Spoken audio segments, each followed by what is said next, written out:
Double, double, toil and trouble, fire burn, cauldron bubble. From Shakespeare's depiction of witches in that Scottish play to modern depictions of witches, for centuries men have feared women who gathered power through spiritual or occult practices. Oracles, priestesses, Norn, satyr, most cultures had traditions of learned women who acted as protectors, healers, nurturers, or clairvoyants. The Old English word Wicca, from which we derive the word witch and wizard and Wicca, is loosely related to the word weird also, but possibly related to an older Proto-Germanic root word meaning to curve or to bend or to move in some kind of bending fashion. The more you know.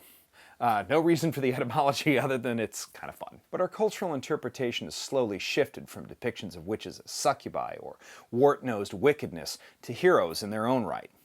Happy Halloween, everybody, or Sam Hain. I'm him or cosmic super being Dan Upton, and this is the Doomcast.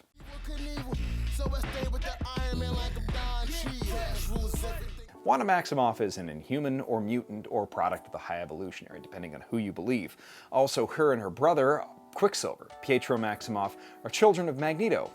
Or maybe not. Her powers have varied as well, from a mutant hex ability in her first few appearances in X-Men, to witchcraft augmented by mutant probability manipulation, to chaos magic, to reality warping, back to reality manipulation with a dash of chaos magic in the mix. And it's been equally questionable whether or not she ever became a mother, but it's still generally accepted, I think, that Wiccan, the Young Avengers, is her son. What is agreed on is her powers let her do basically anything. She short-circuited Ultron on her own, resurrected Wonder Man, even eliminated mutants from existence. So that makes her hands down one of Marvel's most powerful characters, because her chaos magic power is plot points themselves. A resident of Greendale in Archie comics, yes, Sabrina the Teenage Witch was a comic character first. Sabrina Spellman was introduced first as a side character in Archie, but quickly became a major recurring character, and eventually got her own series in the early 70s. And her use has varied, but her origin hasn't. She's a half-witch whose mother is a human being, and she lives with her aunts Hilda and Zelda. Her cat, Salem, is a male witch who's been turned into a cat as a permanent punishment, but he retains a lot of his magic power as well.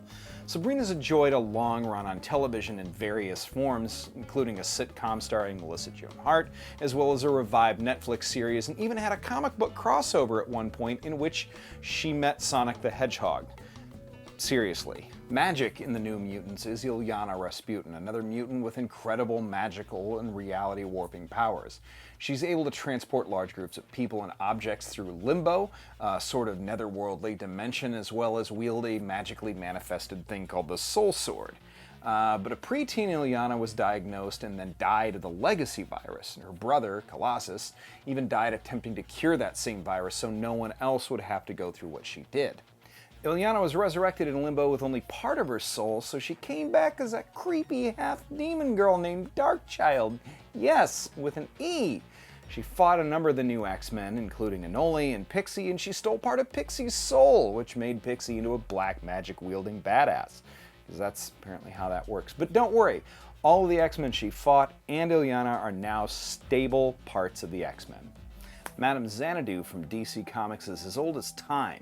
In reality, the Arthurian sorceress Nimue, she's immortal and has aided the likes of Shining Knight, Jason Blood, Etrigan, the Spectre, Swamp Thing, and many others throughout the ages. Madame Xanadu acted mostly as a passive host of the comic she starred in through most of the 70s, but later she became a major character aiding the Spirit of Vengeance, the Spectre, in the 80s and 90s. Other than immortality, due to a deal she made with death itself, her major powers are being able to tell the future with uncanny accuracy with tarot and general practice of magic. In Scott Snyder and Jock's Wytches, a young girl named Sailor discovers a terrifying coven of supernatural creatures known as witches. Local people sacrifice or pledge other people in order to be healed or gain power from these creatures. The pledges are devoured, and the person who pledged them may have pretty much anything that they've asked as a boon from these witches. It's a modern horror classic, and one of the most disturbing comics that you will ever read. If you haven't, go check it out. The old witch from EC Comics' Haunt of Fear acted as an introductory narrator to the anthology series, which presented several short horror tales monthly from varying writer-artist creative teams. not unlike the Crypt Keeper in Tales from the Crypt, another EC property. Witch artist Graham Ingalls took his depiction of the old witch to a Reed Crandall level of detail, with a grotesquely Baroque page rarely seen in the 1950s. While horror comics fell out of favor in the late 50s, the art inspired writers and artists like Len Wein and Bernie Wrightson in their creation of the horror revival comic Swamp Thing. Well, there you have it, witch girls and witch boys. Have a hextacular Halloween. Stay safe. Thanks for watching. I'm Dan Umpton, and this is the Doomcast.